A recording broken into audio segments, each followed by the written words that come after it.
Amables televidentes, bienvenidos a Congreso y Sociedad, programa institucional de la Secretaría General del Senado de la República. Hoy nos acompaña la representante de la Cámara, Catherine Jubinao. Bienvenida, representante, a Congreso y Sociedad. ¿Cómo está, Sebastián? Un placer. Bueno, representante, cuéntanos en qué consiste ese proyecto de ley de reforma al Congreso de la República. Bueno, lo primero es que no es un proyecto de ley, sino un acto legislativo que implica que es una reforma a la Constitución. De manera que eso es lo primero que hay que entender, porque de ahí deriva la complejidad de este proyecto. Este es el primer proyecto de varias iniciativas. No todos van a ser reformas a la Constitución. Dentro de la reforma al Congreso también está pensada una reforma a la Ley Quinta, que es una ley orgánica. Ese sí es un proyecto de ley. Y vamos luego a presentar un proyecto de ley estatutaria para crear un sistema integral de rendición de cuentas en el Congreso. Entonces, esperamos que en las próximas semanas pues, la ciudadanía empiece un poco también a ver la integralidad de las medidas que combinadas son lo que realmente transformaría el Congreso como institución. Entonces, con la primera iniciativa, que ha sido bastante polémica por el tema salarios, que por supuesto es un asunto polémico, que la gente le indigna mucho, ese salario tan odioso, porque digamos que el promedio internacional de los salarios de los congresistas está entre 20 y 25 salarios mínimos, y en Colombia ha llegado hasta 40 veces el salario mínimo. Ahorita estamos en más o menos 37, pero en algunos años hemos estado en casi el 40, 41 salarios mínimos. Entonces, claro, la gente está desesperada, la gente está brava, la gente está indignada, porque quiere que esa expectativa de cambio que se ha generado con el nuevo Congreso y con el nuevo gobierno, pues produzca resultados inmediatos. La gente ya no quiere esperar. Entonces nosotros entendemos eso, por supuesto. La ruta planteada por la bancada del Pacto Histórico, que es la que está liderando este proyecto de reforma constitucional inicial, pues ha planteado que para eliminar algunos de los argumentos que daban los congresistas antes para hundir esta iniciativa, porque, ojo, el proyecto de reducción de salarios se ha hundido 13 veces antes, con todo tipo de argumentos, algunos con algún sentido, otros bien leguleyos y que nada que ver. Pero la idea de la ruta legislativa que planteamos en este momento era para zanjar muchos de esos argumentos. De manera que si la reforma se aprueba en este Congreso, ojalá en esta primera legislatura, y entra a regir en 2026, que fue lo que se propuso inicialmente, pues la gran mayoría de argumentos se caen, los argumentos para hundirla. Que no, que tenemos conflicto de interés porque no podemos legislar para nosotros mismos, esa se cae, porque no es para nosotros mismos, es para 2026. Que el tema de que no, el salario de los congresistas es el que determina el salario de los otros altos funcionarios, entonces no podemos hacer eso así, entonces se cae, no, porque en nuestra propuesta estamos desligando ambos regímenes salariales. Hay un argumento que por ahí todavía está fuerte, que es el de los derechos laborales previamente adquiridos. La legislación colombiana laboral es complejísima y es súper proteccionista, digamos, del empleado. Y aunque suene odioso, pues esa ley también cobija a los congresistas en la medida en la que son ciudadanos, que son los empleados del Estado. Entonces, ¿qué es lo que pasa ahí? Que a ningún trabajador en Colombia se le pueden desmejorar sus condiciones laborales, ni siquiera cuando el empleado acepta que se las desmejoren. O sea, son derechos irrenunciables. Entonces, ¿cuál es el riesgo que corremos si presentamos la propuesta para que entre la reducción ya mismo? Pues que algún congresista más tradicional que no estaba de acuerdo con esto, luego vaya, demande esa iniciativa ante la Corte Constitucional y a lo mejor la gana con el tema de derechos laborales. Sin embargo, estamos desde ya y a partir obviamente de toda la indignación de la ciudadanía, porque nosotros ante todo somos representantes del pueblo y nosotros tenemos que buscar cómo las demandas de la ciudadanía y lo que exige la ciudadanía pues lo podamos hacer. Entonces, hemos elevado unas solicitudes de conceptos a varios juristas de los más importantes del país y esperamos la otra semana ya tener todos los conceptos y ahí revisar si tenemos alguna alternativa que de alguna manera permita empezar a rebajar los salarios desde ya. O sea, el proyecto se estructuró de tal forma para que pase, para que sea un proyecto efectivo y que se involucre pues, a la Constitución a la mayor brevedad posible. Sí, lo que uno busca con este tipo de reformas es que se hagan viables también políticamente. Es decir, se requiere dos cosas: que la reforma sea sólida en lo jurídico, pero que también sea viable en lo político. Podría pasar que esté supremamente sólida en lo jurídico, pero entonces luego los otros partidos no nos la apoyan y entonces se vuelve inviable y nos la hunden. O puede ser que esté con unos argumentos jurídicos medio blandengues o no muy sólidos y entonces por eso también hunden la reforma. Entonces, la ruta planteada es con el objetivo de que sea viable. Así como lo hemos presentado, es viable, porque esto ya está más o menos hablado con otros partidos. El proyecto entró con la firma de 40 congresistas ya, y eso nunca había pasado. Una iniciativa de estas nunca había entrado con tantas firmas arrancando. Entonces nosotros creemos que así como está, es susceptible de ser aprobada. No obstante, vamos a revisar si hay alguna otra alternativa que pueda, digamos, dejar contenta a la ciudadanía, que ante todo es nuestra prioridad, y al mismo tiempo no perder la viabilidad política. Por ejemplo, Humberto de la Calle propuso que hay algunas conciliaciones que se pueden hacer con el Ejecutivo para reducir primas técnicas y eso. ¿Qué opina de ese tipo de iniciativas? Nosotros ya revisamos eso. Es que, aunque la ciudadanía no nos crea, nosotros ya revisamos todos los caminos y posibilidades, y cuando la propusimos como la propusimos es porque ya habíamos revisado las otras alternativas. ¿Cuál es el problema con lo que propone el doctor de la Calle? Que algunos y él están hablando de quitémonos los gastos de representación, que son una especie de prima. El salario de los congresistas es compuesto. Entonces tiene una base salarial que es del 30 y pico % y tiene una prima que son los gastos de representación, que es una especie de prima y esa es del 60 y pico % del salario. O sea, es mucho más alta los gastos de representación que la base salarial. Entonces, ¿qué es lo que pasa con el tema de quitarnos de un plumazo los gastos de representación? Que el Consejo de Estado ya determinó que los gastos de representación hacen parte de la integralidad del salario. Es decir, no son como una prima aparte. Entonces, como hacen parte integral del salario, según el Consejo de Estado, para quitar los gastos de representación hay que hacer la misma vuelta de reformar la Constitución que para lo otro. Entonces quedamos en las mismas. Entonces, esa es la dificultad. Realmente esto no es nada fácil. Yo le he dicho a los ciudadanos, nadie más que yo quisiera de verdad llegar al Congreso y en 3 plenarias o en 13 patadas o con una varita mágica aprobar todo, pero pues así no funciona. El trámite legislativo tiene unos tiempos, tiene unas fases, tiene unas discusiones y este punto en particular pues es el más complejo. ¿Por qué? Porque es cierto que muchos congresistas pues no se quieren bajar el salario y no se lo van a querer bajar nunca. Entonces aquí vamos a tener que ser muy osados jurídica y políticamente para lograr eso en este Congreso, pero yo estoy segura que lo vamos a lograr.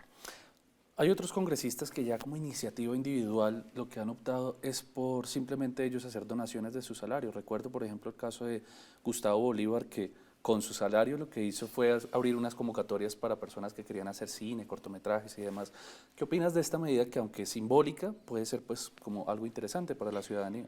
Pues nosotros vamos a donar el excedente después de alcanzar los 25 salarios mínimos de tope. Esto fue una promesa que nosotros asumimos en campaña. Nosotros le dijimos a la gente, si yo, Katy Jubinao, gano, yo me comprometo a acogerme voluntariamente desde el día 1 a la medida del tope salarial de 25 salarios mínimos, que es nuestra propuesta, mientras el proyecto surte su trámite. ¿Por qué? Pues porque la gente no quiere esperar.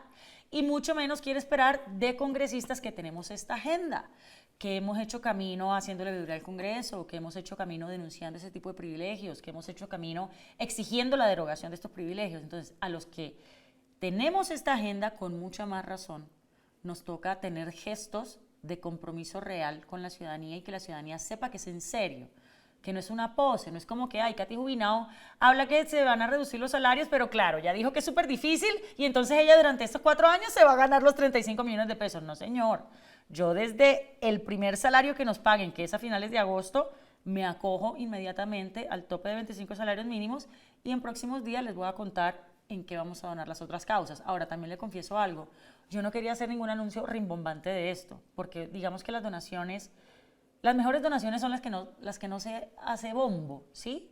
Pero ante esta polémica y ante la exigencia de la ciudadanía de cómo así que ustedes prometieron esto y ahora resulta que hasta 2026, pues no, yo me voy a acoger a la medida desde ya y tengo la la intuición de que vamos a ser varios congresistas los que vamos a tener este gesto, pero también es cierto que no se les puede obligar a todos los congresistas a tener este gesto. Esto es algo que el legislador tiene que o hundir o aprobar, y lo que nosotros vamos a pelear es que con las nuevas mayorías del Congreso esto se apruebe. Representante, hay otras preocupaciones que tenemos las personas que hemos estado involucradas al Senado, y es que el proyecto de reforma contempla reformas de fondo, pero también necesitamos reformas de forma. ¿Qué me refiero con reformas de forma? Por ejemplo, hay actualizaciones de equipos técnicos, procedimientos con el Internet, con muchas cosas que se necesitan mejorar dentro del Congreso de forma, y hay una que me llama particularmente la atención y es el registro en las plenarias. Se pierde muchísimo tiempo haciendo solo un registro, que hoy en día existen tecnologías que se puede hacer muy fácil, en segundos. ¿También se puede plantear la discusión de este tipo de problemas dentro de esa reforma? Sin duda, no dentro de esta reforma que es constitucional, pero en la que te nombré ahorita, que va a ser la reforma de la Ley Quinta, que es una iniciativa de ley orgánica, va incluido todo eso, para que los ciudadanos lo comprendan. La Ley Quinta es como el reglamento del Congreso, es como el manual. Ahí está absolutamente todo, desde el trámite legislativo y toda la técnica del trámite legislativo hasta temas administrativos del Congreso, el funcionamiento de las secretarías generales, las direcciones administrativas. Entonces, está obsoleta en muchas de esas dimensiones administrativas del trabajo del Congreso. ¿Por qué? Porque esa ley se expidió en 1992, recién aprobada la Constitución Política. Entonces, claro, incluye disque mecanógrafos y cosas así. Entonces, el Congreso todavía tiene cargo de mecanógrafo y hay una cantidad de cosas que no se han actualizado. Y pues esa es la actualización justamente que vamos a proponer en la reforma a la Ley Quinta, y eso incluye un revolcón al sistema de gestión documental. El sistema de gestión documental del Congreso necesita un revolcón, necesita ser absolutamente abrazado desde la tecnología, porque hay ya, como lo dices tú, hay muchos softwares, muchas herramientas tecnológicas que permitirían hacer de la gestión documental del Congreso algo mucho más eficiente y mucho más transparente, sobre todo transparente. ¿Cómo es posible que las gacetas del Congreso todavía estén saliendo 3 meses después? Porque hay unos escribidores que están ahí escuchando las plenarias. O sea, aquí ya con Big Data, eso simplemente hay un programa que automatiza eso y salen las gacetas así. Y supongamos que todavía hubiese funcionarios, pero simplemente para revisar la gaceta antes de publicar. Pero uno no se imagina que el Congreso de Colombia todavía tiene, ¿no?, las personas escuchando las plenarias y escribiendo las gacetas. Y además salen las gacetas en unos PDFs que si el congresista quiere desagregar la información no puede, porque está todo en PDF, no se puede cortar, pegar, o sea, es un absoluto desastre. Y nosotros lo entendimos desde la veeduría, trabajen vagos, porque nuestras investigaciones se basaban en las gacetas. Entonces imagínense lo que hemos sufrido en la veeduría, pero eso también nos dio un aprendizaje importante y por eso creemos tener claridad de qué es lo que hay que actualizar en la Ley Quinta. Entonces, por supuesto, ya respondiendo concretamente, en esa reforma, ojalá estés pendiente, ojalá nos ayuden todos los funcionarios del Congreso, además, nos ayuden a pulirla cuando estemos, digamos, convocando a los debates. Ojalá tengamos una parte de los funcionarios del Congreso, algunos que aquí llevan 10 años, 15 años, 20 años, que nos puedan ayudar a hacer una actualización de esa ley y que el Congreso quede como una máquina moderna, que es como tiene que funcionar. Desde Congreso y Sociedad asumimos el compromiso de estar acompañando ese tipo de modernización. Bueno, comprometido. Lo llamo cuando estemos con el equipo ya puliendo lo que vamos a presentar. Claro que sí, representante. También hay tecnologías como el blockchain que incluso se pueden implementar en este tipo de votaciones. Cosas. Representante, no solamente se habla de reforma al Congreso, pues también trae otras propuestas al Congreso de la República. Quiero saber cuáles son esas otras propuestas que quizá no han tenido como mucha voz en los medios que usted trae en este primer año de legislatura. No las hemos presentado todavía, ni siquiera las hemos contado. Pues hay algunas que todavía no te puedo contar, pero lo que sí te digo es que en lo macro nuestra agenda va a girar en torno a la línea anticorrupción. Una ley que vamos a presentar, sí, muy rápido, es la de protección a denunciantes de corrupción en Colombia. La OCDE le ha pedido a Colombia, como parte de esta organización, implementar 2 cosas. Primero, la ley de cabildeo o la reglamentación del lobby, que es un tema que está en la Constitución del 91 y que nada que este Congreso en 30 y pico de años ha sido capaz de hacer. Eso es gravísimo. ¿Por qué? ¿Qué es el lobby o el cabildeo? Es la gestión de intereses de sectores de la sociedad en el legislativo o para bien aprobar o hundir proyectos. Y digamos que en el Congreso es absolutamente legítimo la gestión de intereses. ¿Por qué? Porque el Congreso es el órgano en el que se representan todos los grupos de la sociedad. Todos los grupos tienen que tener voz. Los empresarios, los campesinos, las madres cabeza de hogar, los habitantes de calle, hasta las petroleras. Todos, y es legítimo. ¿Cuál es el problema?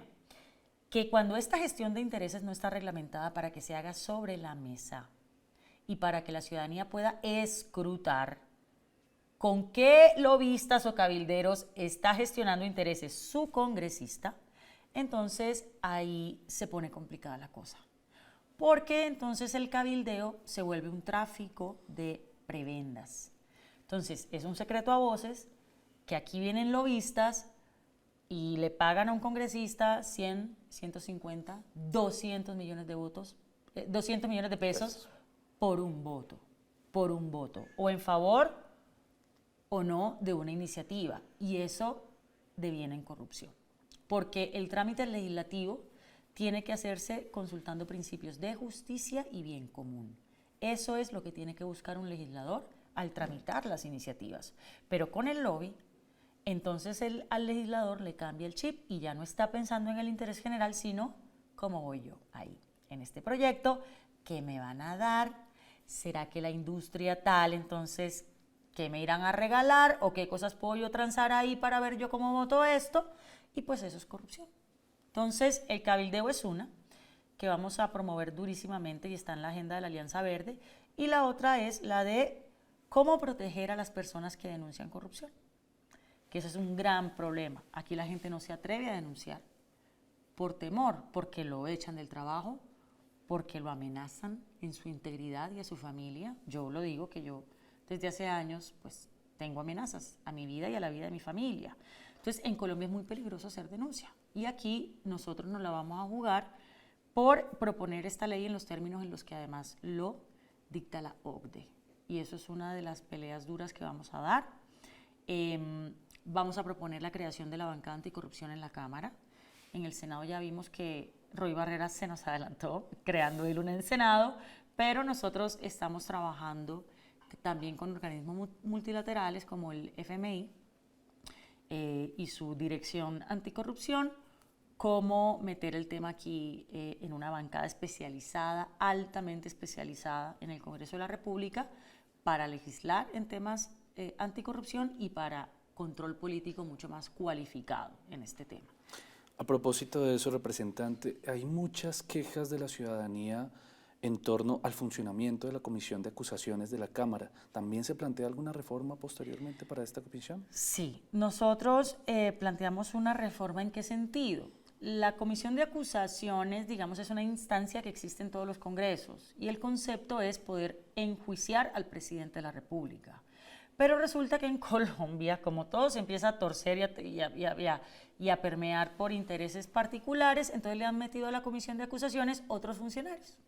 Entonces que también los magistrados, entonces que el fiscal, este Congreso que acaba de terminar quería meter a otros altos funcionarios a las cabezas de los entes de control, hágame el favor, dizque al registrador y al contralor en la Comisión de Acusaciones de la Cámara. Eso es una sinvergüencería. Por fortuna eso se hundió. Entonces, la Comisión de Acusaciones tiene que reformarse para que quede como lo que conceptualmente debe ser, y es un órgano que enjuicia al presidente de la República, porque se entiende que el presidente pues no lo va a juzgar el juez del circuito del municipio de, no sé. Entonces, en todos los congresos del mundo existe esa instancia y aquí pues también tiene que existir, pero hay que reformarla. Bueno, representante, muchas gracias por su presencia aquí en Congreso y Sociedad. Ha sido un gusto tenerla y compartir todos estos temas tan interesantes para la ciudadanía. Yo puedo decir una cosita. Claro que sí. Para zanjar un ruido en la opinión pública. En una entrevista que yo di en la W, en una frase que dije cuando me preguntaron por qué el receso de los congresistas, ya bajándolo de 4 meses a 2, tenía que seguir en 2. O sea, que por qué había que darle un receso legislativo a los congresistas. y me preguntan que acaso qué diferencia existía entre el trabajo de los congresistas y el trabajo de un ciudadano común. Yo dije, claro que es distinto. El trabajo de un congresista es distinto al de un ciudadano común porque su condición de servidor público le impone unas responsabilidades muchísimo más altas y unas exigencias muchísimo más estrictas. O sea, un congresista no se comporta como un ciudadano común, se comporta de manera más comprometida. Un congresista no trabaja como un ciudadano común. Un congresista, en el concepto, tiene que trabajar mucho más que un ciudadano común. Un congresista no es libre de hacer lo que quiera como un ciudadano común. Al congresista lo cobija un régimen de servicio público en el que no todo le está permitido. Entonces, yo expresé esta frase en ese sentido. Pero en Twitter, pues que es el campo de la guerra, me sacaron solo la frasecita y no lo que dije después, porque yo después aclaré bastante, porque intuí que iban a malinterpretar eso, pero todo lo que aclaré justo después de la frase no lo sacaron. Sacaron fue la frasecita y con eso armaron un terremoto político de que entonces yo ya cambié.